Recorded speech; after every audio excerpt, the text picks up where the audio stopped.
So today will mostly be kind of similar format as we had yesterday. So also, just we'll all practice and then explaining some aspects where clarification is needed. And then there's also some points that are new that I haven't addressed yesterday that I will address today. And so we'll do another read through and then, I'll just explain wherever there is need for unpacking further. 今天的形式跟昨天类似，我们会一起练习。如果需要的话，需要讲解的话，就讲解其中的内容，而且还有一些知识点，昨天没有讲到，今天会加上。我们先读这个法本，然后中间会有解释。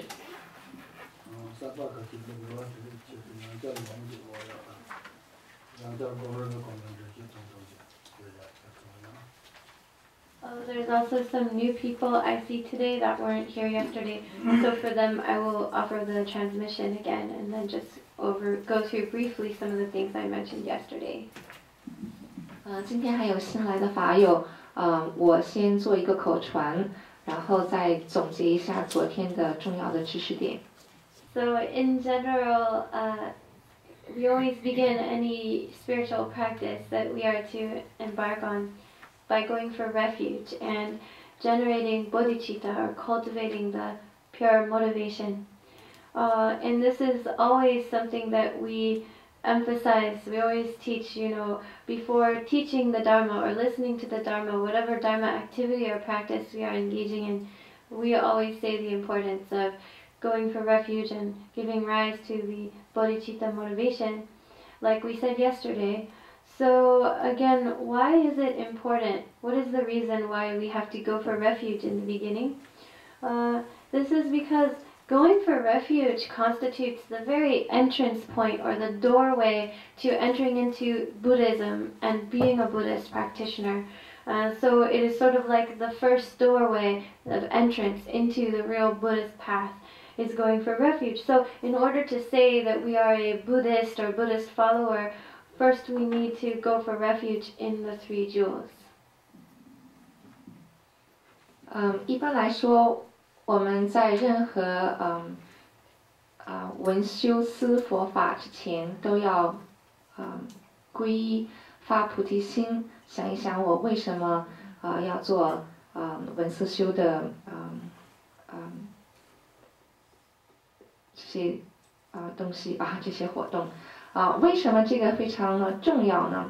因为皈依就是作为佛教徒和学佛法的这个入门的第一道门，我们一定要皈依三宝这样才可以有正确的这个发菩提心，这样才会有正确的这个目的。为什么要做闻思修的活动？ Why do we call it refuge? Why is it referred to as going for refuge? Well, what is the very reason why we have to practice Dharma? Why we find ourselves wanting to practice this spiritual path? It really comes down to the fact that we want to be free from difficulty and suffering. In order to free ourselves from this suffering, we need to take refuge in someone who has the capacity to bring us to this freedom. And so the reason why up until now we have not found freedom from suffering comes right down to principally our ego clinging or this self-grasping ignorance. And then that is the primary reason, but also from that coming the three emotional poisons and all of the ensuing emotional poisons and discursive thoughts that are born from this ignorance and from these emotional poisons. And then because of this, we accrue karma. And so this is what keeps us kind of stuck in this situation. So the reason we go for refuge is we want to be free from this. And so we need to go for refuge in someone who knows how to become free. And the Buddha began in the beginning, the Buddha, the awakened one, was an ordinary person just like ourselves, but gradually practicing and reaching the heights of wisdom, came to know everything, the true nature of all phenomena. And so only the Buddha, who himself awakened from this state, has the capacity to bring us to that same level of awakening. Otherwise, no one else really knows the true way to free ourselves from difficulty and suffering. So this is why we go for refuge in the Buddha, the awakened one. 我们为什么管它叫皈依呢？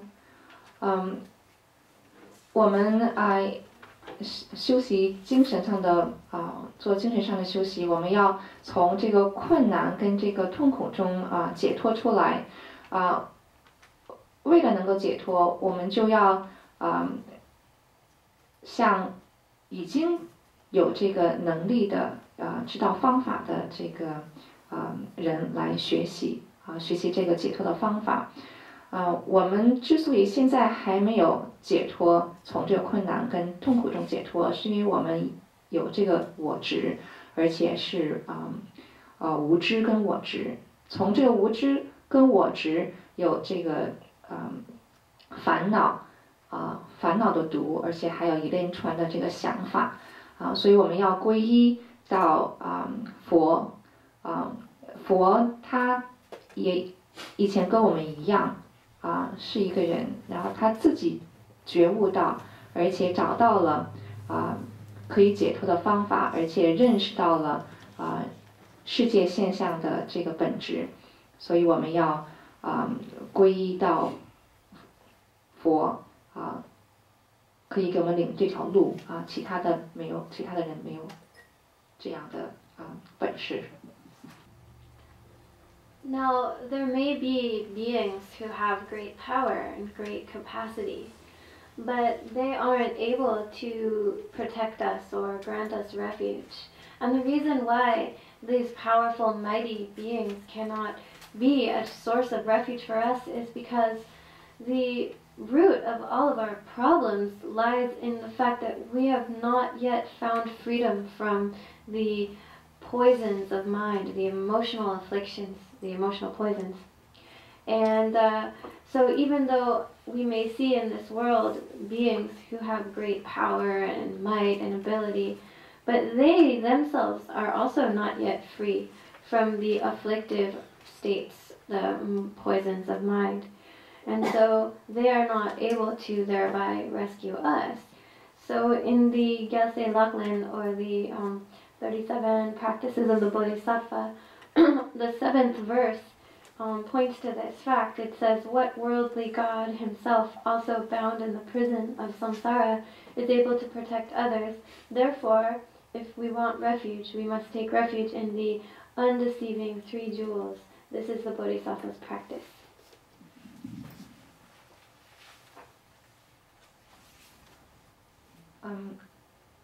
世界上也存在其他的being， 其他的众生他们也很有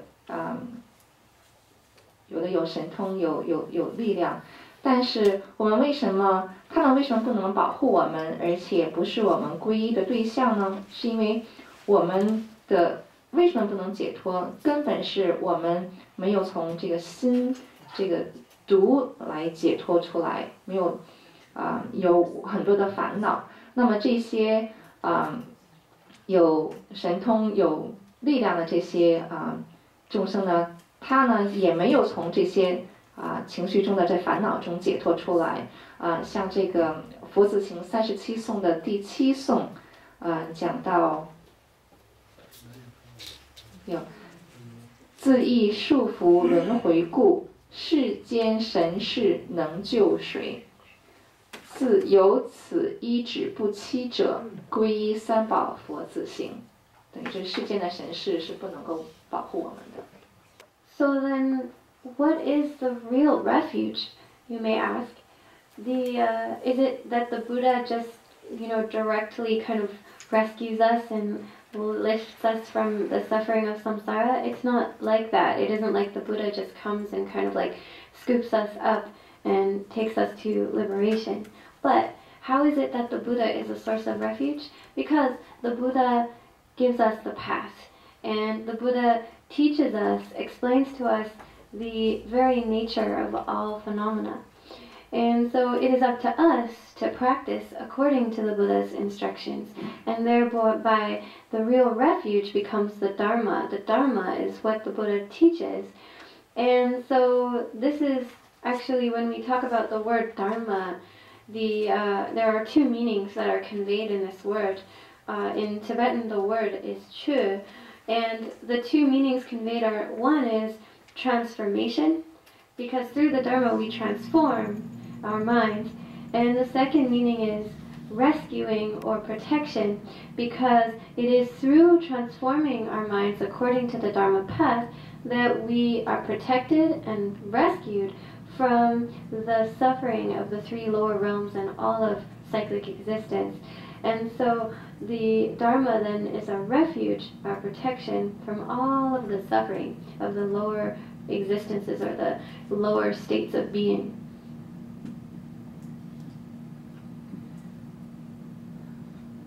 所以是什么是真正的这个皈依？是不是佛就来解救我们从这个痛苦的轮回中让我们解脱？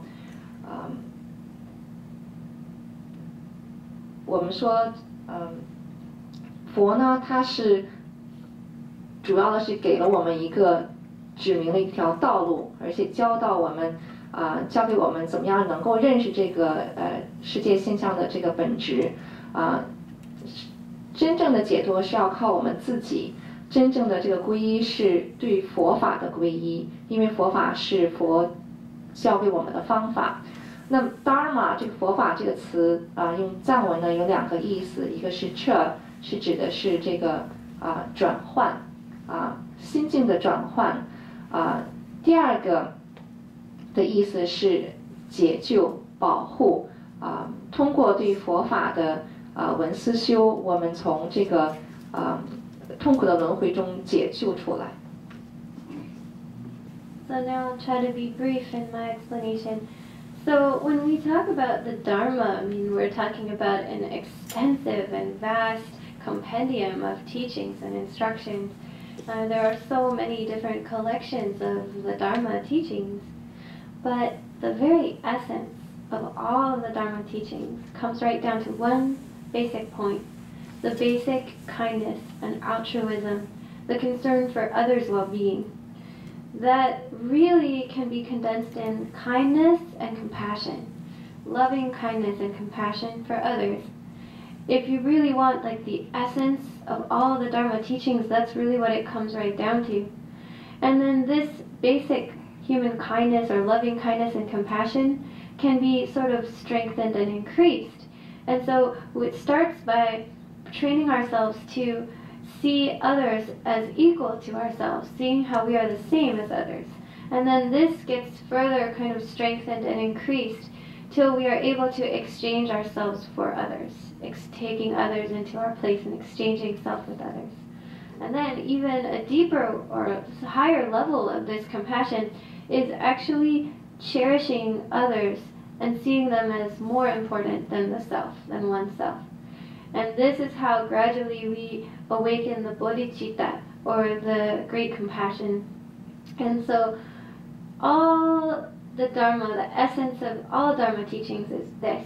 That's why this is the second important point, to cultivate the bodhicitta, because really, if you want to know the cause of awakening to Buddhahood, the real cause of purifying our obscurations and awakening to Buddhahood is this. It is the concern and caring for others. 我要尽量简短来解释。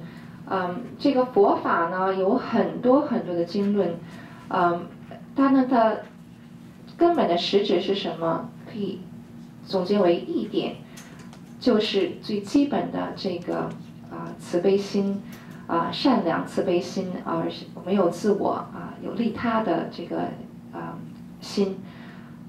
我们要把这个我们作为人的这个小的这个慈爱，慢慢的加强，慢慢的增大。开始是把别人认作跟自己是平等的，然后再通过修习再加深这个理解，把自我跟其他人互换，然后再深入的把对别人的这个慈爱对他们的关怀比对自己的还要重要。这样慢慢的我们就可以唤醒我们这个大慈悲。我们能够觉悟的这个因就是这个大慈爱，而且这也是净化跟除障的最根本的一个方法。So the method, the means for awakening this concern for the well-being of others, this concern for benefiting others, the bodhicitta, the loving kindness and compassion in our mind stream, is to first we are reminded or introduced to the fact that all sentient beings have been our own mother at previous lifetimes, and then we are introduced to the fact that when they were our mother, they showed us the great kindness. And then we are introduced to the fact that all of these beings in samsara have been our mothers, and now they are suffering in the three lower existences and experiencing all kinds of suffering of cyclic existence. So, for example, in verse 10 of the Gyaltse Laglen, the 37 practices of the Bodhisattvas, it reads, when our kind mothers who have showed us kindness since beginningless time are suffering so much, what is the point of only creating our own happiness? Therefore, give rise to the mind of bodhicitta in order to liberate all the countless sentient beings. This is the Bodhisattva's practice. And also verse 11 reads, all suffering without exception comes from the desire for one's own happiness. All the perfect Buddhas are born from the altruistic concern for others' benefit. Therefore, completely exchange one's own happiness for the suffering of others. This is the practice of the Bodhisattvas.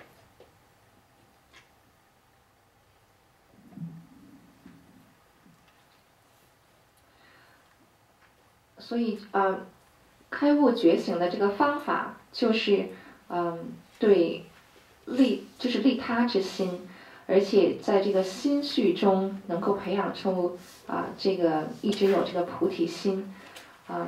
我们首先介绍，而且remind 就是提醒一下为什么要有这个菩提心，因为所有的众生都是乳母的众生前世都是我们的母亲。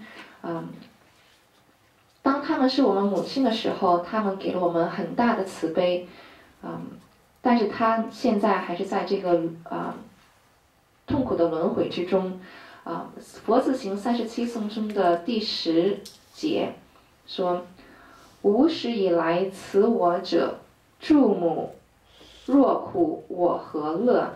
是故为度诸有情，发菩提心佛子行。